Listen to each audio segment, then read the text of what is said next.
Ndërkohë, sot në Prishtinë, kryeministri i Kosovës, Hashim Thaçi, i dha një intervistë korespondentit ton atje Besim Abazi, ku thotë se bisedimet me Serbinë nuk do të përfshin çështjet tashmë të mbyllura të pavarësisë dhe të rësisë toksore të Kosovës, por nënvizon se çështjet që kanë të bëjnë me problemet humanitare dhe teknike mund të ndodhin në çdo kohë, madje edhe përpara mbatjes së zgjedhjeve në Kosovë.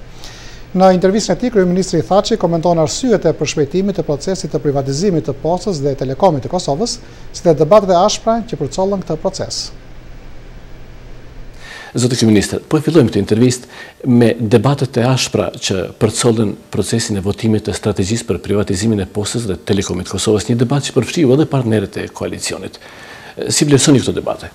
Mendoj se debati çdo herë është i shëndetshëm. Kemi të bëjmë me dallime konceptuale, në mes të konceptit tim që prezentoj për reformën ekonomike, për ekonominë e lirë të tregut, për një konkurrencë, kuptimin e mirëfillt të ekonomisë e lirë të tregut, për sjelljen e investitorëve dhe ndërkombëtar në Kosovë, për shkputjen e përgjithmonë nga mentaliteti i skaluar dhe koncepti i së kaluar së ekonomisë centraliste, të planifikuar e të kontrolluar nga politika, nga qeveria, nga pushteti.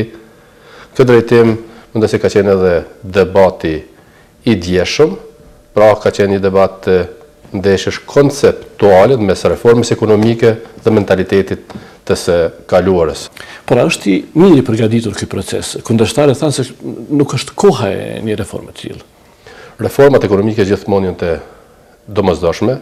Reformat ekonomike në Kosovë janë vonuar dhe për në reformat e tilla kemi mbështetjen e plot edhe të Washingtonit dhe një mesazh të tillë të qartë edhe mikesha e Kosovës, sekretari i shtetit amerikan Zonja Clinton në vizitën e saj të fundit, prandaj edhe qëndrimi me mentalitet së kaluarës ndaj reformës ekonomike të ekonomisë së lirë të tregut, konkurrencës së lirë, është edhe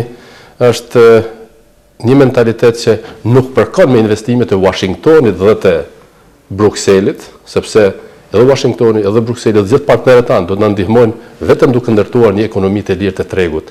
Zotë kryeministër, Washingtoni, nëpërmjet sekretares së shtetit Hillary Clinton, solli edhe porositë të tjera në Kosovë dhe ndër porositë kryesore ishte fillimi sa më i shpejtë i bisedimeve me Serbinë për zgjidhjen e çështjeve praktike ndërmjet dy vendeve.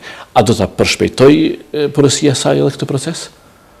Ne gjithmonë kemi treguar vullnet të mirë për bashkëpunim ndërshtetëror, kemi ndërtuar raporte të shkëlqyeshme edhe me Shqipërinë, edhe me Malin e Zi dhe me Maqedoninë. Raportet e tilla ndërshtetërore do të ndërtojmë edhe me Serbinë, është koha që të përmbyllet konflikti më tepër si një shekullor mes Kosovës dhe Serbisë në raporte të reja të vlerave euroatlantike, të një bashkëpunimi ndërfisnjësor për të mirën e dy vendeve dhe popujve tanë, për të integruar sa më shpejt në NATO dhe Bashkim Evropian. Pra do të ketë dialog për çështje praktike, dialog për interesa dhe për një jetë shumë të mirë të qytetarëve të Kosovës, të Serbisë, të rajonit, dialog që do të sjellë më tepër paqe, stabilitet, bashkëpunim regional dhe perspektivë euroatlantike.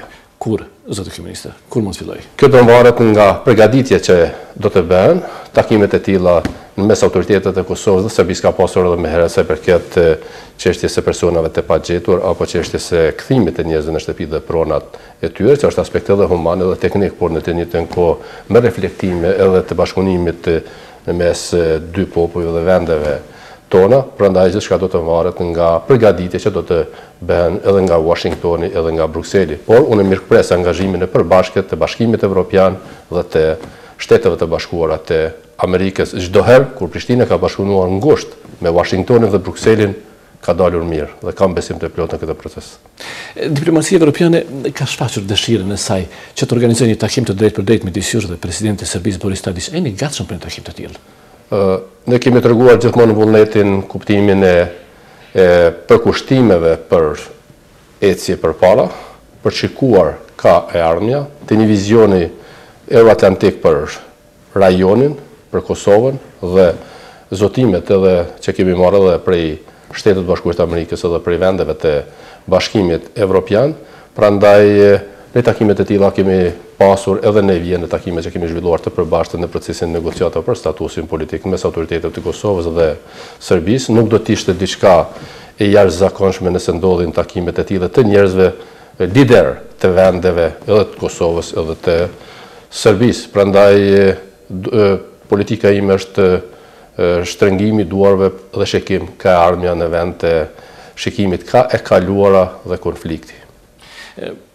Gjithmonë kur flitet për dialogun me Serbinë, gati bëhet e pashmangshme tema e veriut të Kosovës, sepse si thotë edhe pretendimet e një pjesë politike serbiane pikërisht veriu i Kosovës.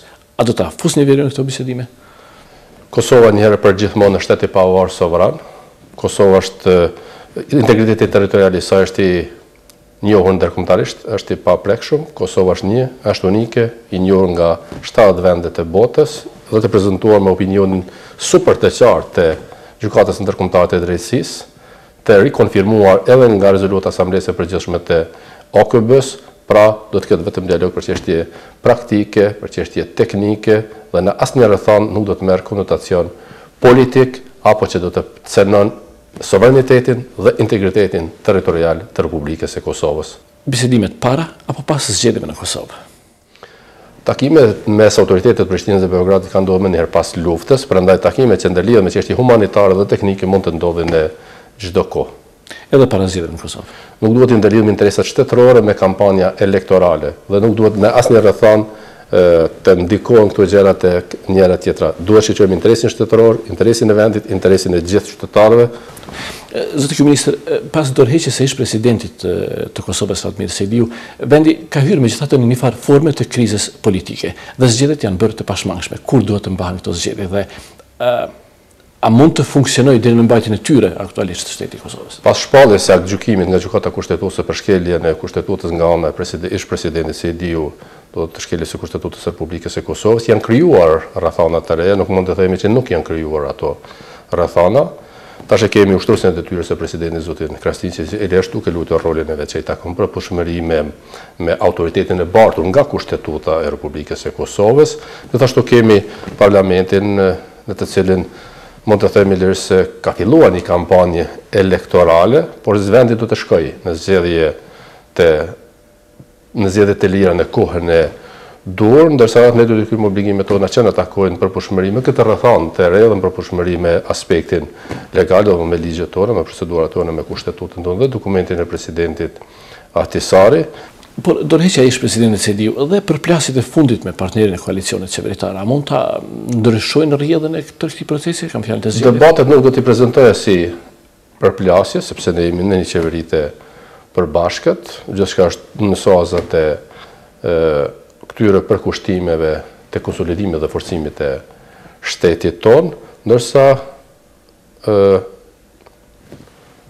vendimi apo gjykimi i Gjykatës Kushtetuese në raport me presidentin Sejdiu ka krijuar rrethon të re që do t'i përgjigjem me kohë dhe me përgjegjësinë më të lartë kushtetuese, ligjore dhe qytetare.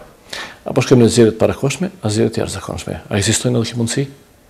Mund të ndodhin edhe të jashtëzakonshme, por edhe të parakohshme, varësisht nga konsensusi politik dhe nga veprimet tona të metutjeshme. Zoti kryeminist, ju faleminderit shumë. Faleminderit gjithashtu për ju.